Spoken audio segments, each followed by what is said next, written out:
네, 어벤져스 전략회의 3월 5일 수요일 순서 시작합니다. 오늘은 우리 현정님이 회사에서 교육을 열심히 받고 있고, 그래서 원래 박성수 변호사하고 셋이 진행하는 날인데 오늘은 둘이 해야 될 것 같습니다. 그런데 이 어벤져스 전략회의가 2021년 4월 1일에 시작을 했습니다. 2021년 4월 1일이니까 거의 이제 다음 달 되면은 4년이네요. 4년. 만 4년이 되거든요. 근데 오늘이 정말이지 최악의 방송 환경, 최악의 방송 환경인 것 같습니다. 지금 홍대에 한 스튜디오라고 해야 되나요? 한 작은 홀에서 한동훈 대표의 그 첫 번째 북 콘서트가 있어갖고요. 이게 이제 지금 막 이제 한동훈 대표 아까 도착해서 엘리베이터 타고 올라가는 게 확인이 되던데, 이제 막 시작해가지고요. 아무래도 이제 첫 번째 북 콘서트 그러니까 우리 어벤져스 독자님들도요. 그쪽에 좀 관심이 많아서 지금 뭐 뉴스 엔진에서 단독 생중계를 하고 있다라고 했는데 저거는 이제 건물 밖에 이게 200명 추첨해갖고 뽑았는데 혹시 들으신 거 있어요? 몇 명이 응모했는지? 제가 듣기로는 경쟁률이 한 6, 7대 1이 됐다고 해요. 아, 그래요? 예. 네. 이게 1200, 1000. 근데 저분들은 야, 평일 떨어진 분들이래요. 떨어진 분들이 저기에서 예, 저렇게 떨어진 분들이 안에 들어가지는 못하지만 그래도 간만에 한동훈 대표 얼굴을 한번 보고 싶다 해서요. 저렇게 지금 추운 날씨 오늘도 꽃샘추위 이게 있습니다. 1,800명이라고 댓글에 나옵니다. 1800명. 지원하신 분이 1,800명. 그러면 9대 1이네요. 9대 1. 야. 1800명에서 200명을 추렸으니까 9대 1인데 저분들 참 대단하세요. 저런 분들 보면 진짜 숙연해집니다. 숙연해져요.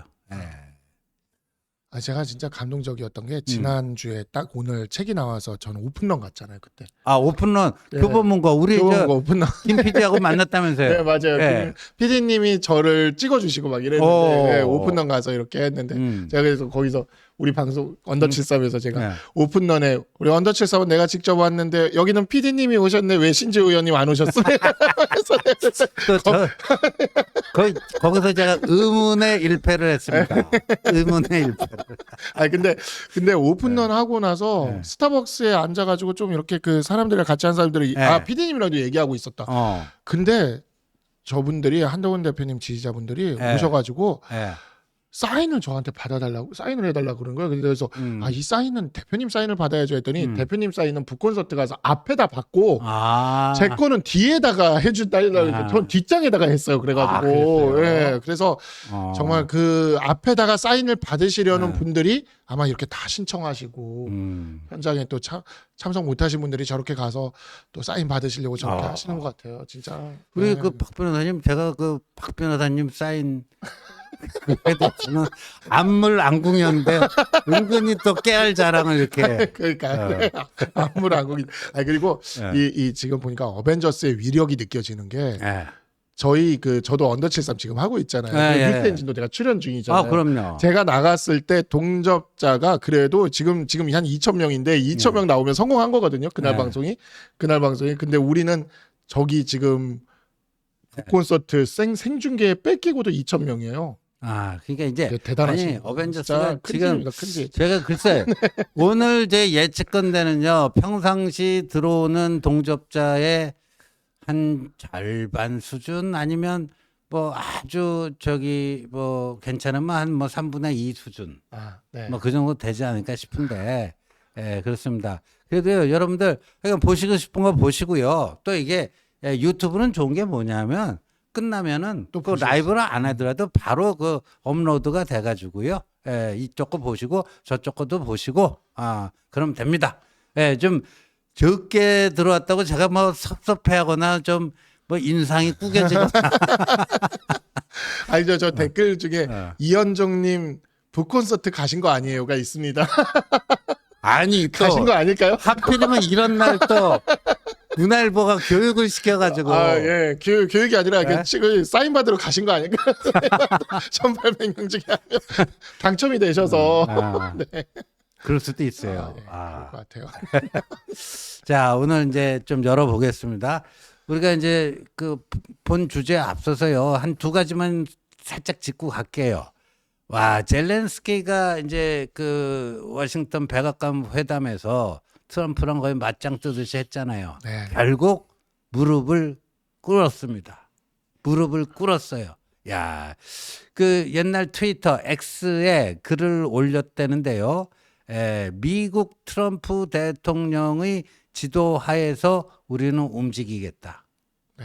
우리는 트럼프님이 계시고 우리는 그 하위 행위자다. 네. 이게 인정을 했고요.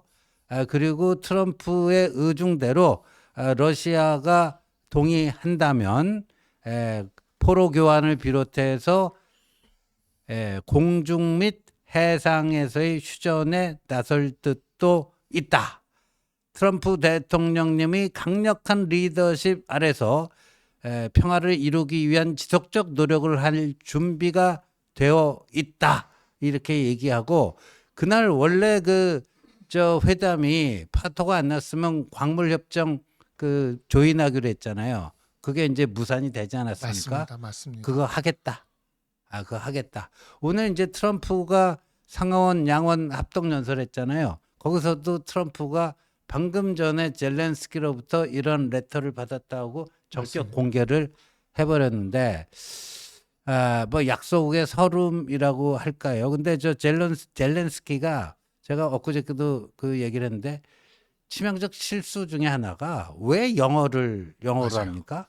통역을 두고 맞습니다. 가뜩이나 이제 그 갑과 을의 같은 정상회담이라지만 똑같은 같은 레벨의 정상이 아니잖아요. 갑과 맞습니다. 을이에요. 네. 그러면 갑의 언어로 하면 됩니까? 을은 을의 자기 언어로 하고 통역 끼고 트럼프가 뭐 얘기할 때 이거 한 바퀴 굴릴 그런 시간적 여유라도 말미라도 두고 했어야 되는데, 그냥 무모하게 암만 영어 잘해도 모국어가 아니잖아요. 맞아요.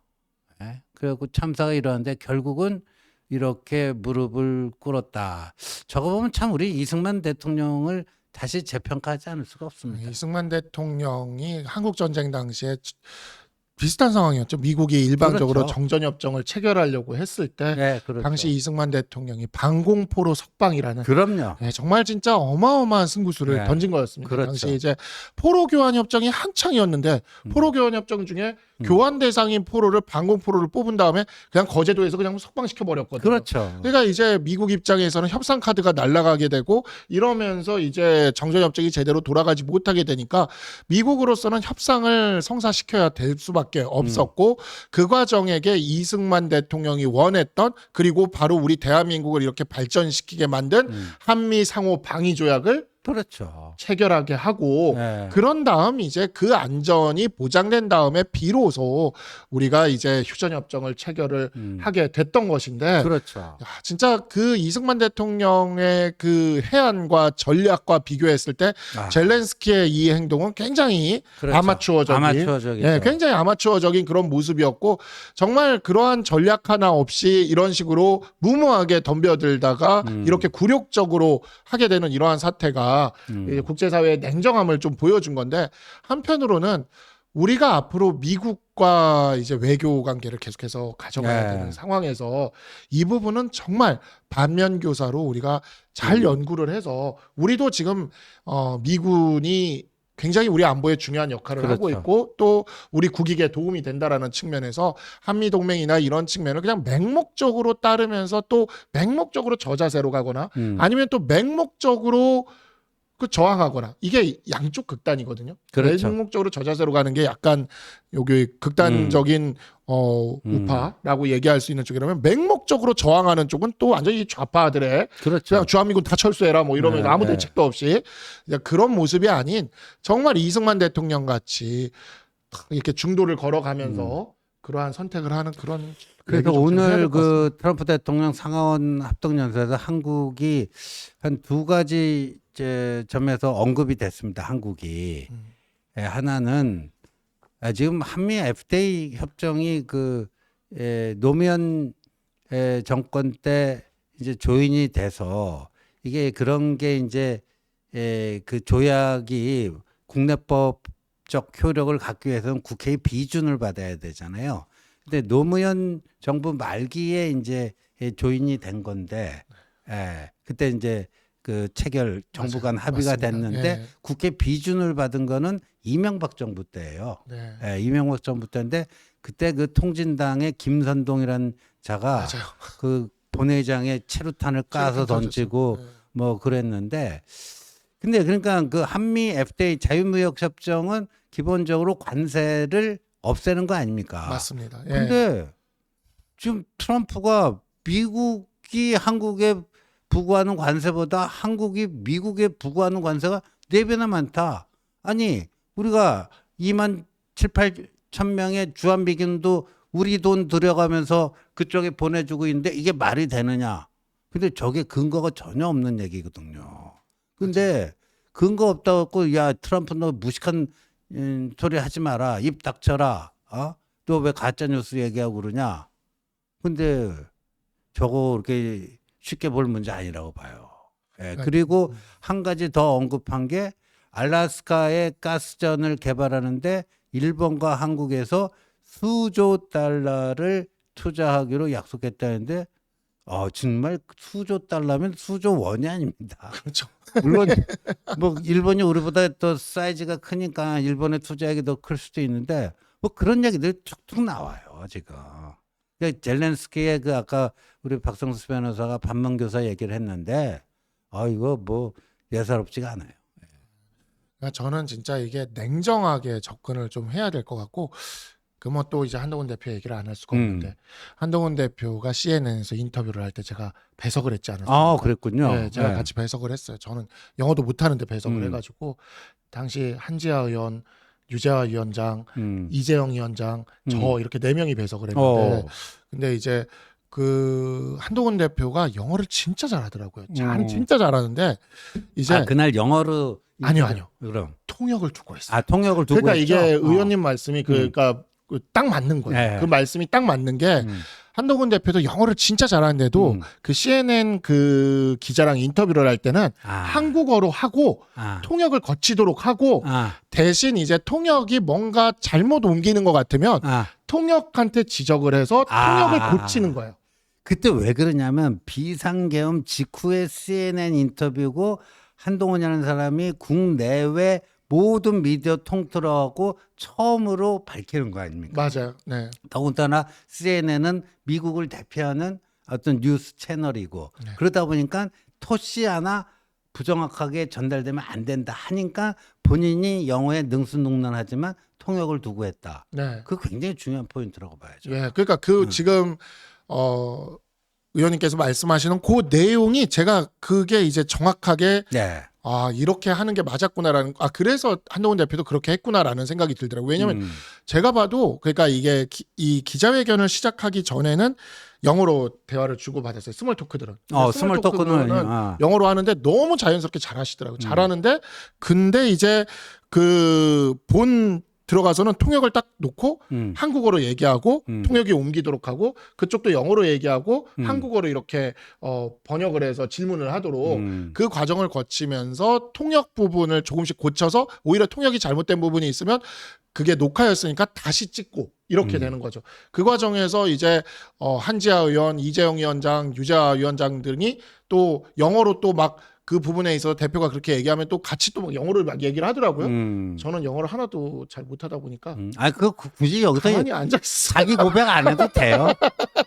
자기 고백 안 해도 됩니다. 정말 다 이렇게 영어들을 잘하는구나 하면서 가만히 앉아 있었습니다. 네. 그리고 또 하나 좀 봐야 될 게 장제원 전 의원이 뭐 어제 좀 뭐 느닷없는 뉴스가 나왔는데 10년 전에 자신의 비서를 뭐 성폭행했다 뭐 해서 지금 뭐 경찰이 내사 중이라고 했어요. 수사 중이라고 했어요. 그래서 오늘 탈당 선언을 하고 잠시 당을 떠났다가 누명을 다 벗고 다시 돌아오겠다 이렇게 얘기를 했는데 모르겠어요. 이제 그 실제적 진실이 무엇인가는 뭐 저희 같은 저 사건을 직접 모르는, 직접 경험하지 않은 사람이 뭐라고 얘기하는 거는 적절치가 않은 것 같고요. 근데 지금 여의도 정가에서 이러쿵저러쿵 여러 얘기가 나온다면서요. 네, 뭐 갖가지 이야기들이 지금 있는 것 같긴 한데 사실 이 10년이 된 사건이지 않습니까? 10년 전 네, 사건이요? 10년 전 사건인데 이게 지금 공소시효가 성범죄들 공소시효가 굉장히 많이 그동안 그 미투 사건을 지나면서 굉장히 늘었고 그 다음에 이제 공소시효를 늘리면서 또 소급 적용을 다 시켜버렸어요. 네. 그래서 아마 이 고소가 지금 공소시효와 무관하게 들어간 것 같고 이제 우리가 준강간 준강제추행이라 하면 어떤 범죄냐면 이제 술을 먹어서 또는 어떤 신체적인 정신적인 장애가 있어서 네. 질환이나 장애가 있어서 이로 인해서 충분히 자기 의사를 표현하기 힘든 이성을 강제로 이제 성행위를 하게 됐을 때 강간이 되는 거고 성행위까지 가지 않고 추행에 그쳤을 때는 강제추행이 되는데 이것을 원래 강간이나 강제추행은 우리가 최협의의 폭행 협박이라 그래서 폭행 협박이 있어야지만은 그 강간이나 강제추행이 성립이 돼요. 근데 술을 먹거나 아니면은 이제 이와 같은 그 질환이나 장애가 있는 경우에는 네. 그 폭행이나 협박이 없었어도 네. 강간이나 강제추행에 준해서 처벌할 수 있다 해서 우리가 이 범죄들을 준강간, 준강제추행이라고 이야기를 하는 겁니다. 근데 제가 이제 주변에서 이렇게 들어보니까 그 지금 박성수 변호사께서 말씀해 주신 술 먹고 뭐 이런 부적절한 신체 접촉, 그게 강간이든 뭐 성추행이든, 근데 이 사실상 그 남자 입장에서 보면 여성도 동의했다고 보고 뭐 했는데 나는 그래갖고 오히려 난 당했다 뭐 이런 그 케이스도 많이 봤는데, 그럼 여성이 술 한 잔만 그 심신미약 상태까지 그 취하지 않더라도 다 그렇게 적용이 됩니까? 최근에 성범죄 처벌 분위기가 어느 정도 아주 뭐 그렇게 많이 술을 먹지 않아도 이 중강간이나 중강제추행의 대상이 될 수가 있어요. 그래가지고 사실 뭐 남성들에게 우리가 이제 법리적으로 설명을 해주는 뭐 그러한 길들이 있을 때 우리가 술을 먹으면 그냥 전혀 네. 어떤 성적인 관계로 이어지지 않는 것이 가장 좋다. 그건 저도 알아요. 네, 무조건입니다. 그거는 무조건. 왜냐하면은 이제 일반적인 경우 맨정신일 때는 폭행 협박이 있어야 되고 폭행 협박 부분을 입증을 해야 되는데 술을 먹으면 준강간이나 준강제추행으로 가버릴 수가 있기 때문에 이 부분에 있어서는 그냥 이제 폭행 협박이 일반적인 강간의 수준까지 없더라도 그냥 이제 바로 유죄로 처벌이 될 수가 있는 거죠. 근데 이게 문재인 정부 시절에 저는 이제 성범죄에 대해서 엄하게 처벌해야 된다라는 측면, 그러니까 이제 이 부분을 제가 말씀드린다 해서 성범죄에 대해서 엄하게 처벌하지 말아야 된다 이런 얘기를 하는 건 아닙니다. 엄하게 처벌해야 된다는 측면에 대해서는 동의를 하지만 문재인 정부 시절에 이 부분이 거의 유죄 추정에 가깝게 특히 중강간과 중강제추행 부분이 굉장히 심하게 이게 처벌이 강화가 됐어요. 그런 과정에서 또 이 성범죄로 처벌이 되게 되면 그 취업이나 이런 데서도 굉장히 큰 제한을 받게 됩니다. 근데 주로 이제 젊은 남성들이 이 범죄 혐의를 받게 되다 보니까 젊은 남성들 같은 경우에 앞으로 자신의 취업이나 장래와 연결이 돼서 이러한 일들이 벌어지게 되거든요. 그래서 최근에 제가 한 사건 아니고 저희 사무실에서 이제 같이 관여한 사건인데 그 사건에서는 이제 그 준강제추행이었죠. 이제 술을 마시고 여성을 집에 데려다 준 다음에 거기서 이제 그 키스를 한 이 사안이었는데 이 여성이 그 부분에 있어서 그 CCTV가 그러니까 블랙박스가 찍혀 있는 상황이었어가지고 그 키스를 한 부분은 이제 부정을 할 수가 없었어요. 근데 그 부분이 이제 준강제추행이라고 고소를 했던 사건인데 합의금이 한 5천만 원 정도. 네. 그래서 그 진짜 돈이 없는 남자였다면 어떻게 그 감당? 그러니까 이게 지금 공밥 먹어야 2030 남성들이 왜 우경화되는가에 대해서 궁금해하는 사람들이 많아요. 근데 저는 이제 과거에 그 이제 정치권에 들어오기 전입니다. 그러니까 이제 좌파 진영에서 좀 되게 되게 이름 있는 청년 작가가 한 명 있어요. 네. 굉장히 좌파 진영에서 그런 작가가 한 명 있는데 그 청년 작가 20대 작가랑 제가 소주 한 잔을 먹을 기회가 있었어요. 근데 그 작가랑도 이런 얘기에 있어서 요즘 젊은 남성들의 그런 고통에 대해서 저한테 얘기를 하더라고요. 그러면서 그 작가가 저한테 뭐라고 그랬냐면 소주 한 잔 먹으면서 변호사님이 젊었을 때는 실수할 기회가 있었잖아요. 라고 얘기를 하면서 우리 세대는 그런 기회가 전혀 없다라는 거예요. 그러면서 20대 남성으로 막 이렇게 나와서 술 먹고 젊은 남녀들끼리 어울려 놀다가 벌어지는 모든 일들이 법적 분쟁이 된다. 그리고 그것이 자신들의 앞길을 다 막아버릴 수가 있고 그러다 보니까 남성들의 경우에 있어서 이제 뭐 연애를 한다라던가 이런 것들이 굉장히 큰 부담을 지게 되는 거죠. 그래서 뭐 근데 그 정도에서 그치지 않고 이 준강간과 준강제추행 정도의 처벌을 일반적으로 술을 안 먹은 경우에까지도 이 처벌 범위를 똑같이 확대해서 처벌하려는 범죄 구성 요건이 있습니다. 최근 민주당에서 발의를 해서 그 진보 언론들이 열심히 그거를 처벌 조항을 만들려고 하는 게 그게 바로 부동의 간음죄라는 거예요. 부동의 간음죄. 그래서 한동훈 대표도 그 법무부 장관 시절에 그 부동의 간음죄 그건 좀 문제가 있다라고 지적을 했었죠. 부동의 간음죄는 이제 뭐냐면요. 이렇게 보면 돼요. 일반적으로 술을 안 먹고는 폭행 협박이 있어야 강간이나 강제추행죄가 성립을 하는데 부동의 간음죄는 yes means yes라는 의미를 가지고 있어서 나는 너와 성행위를 하고 싶다라고 물어보고 상대 여성이든 남성이든 이건 이성 각 상대는 누구든 상관없습니다.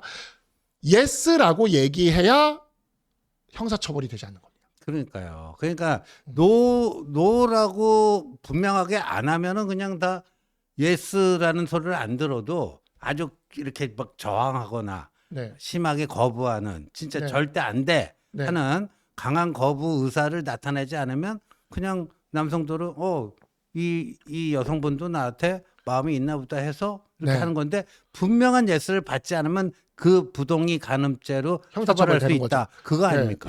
그래서 분명한 예스를 받아야만 되는 거예요. 그래서 변호사들 사이에서는 부동의 간음죄가 입법되면 변호사들 간에 그게 필요하다라고도 얘기를 해요.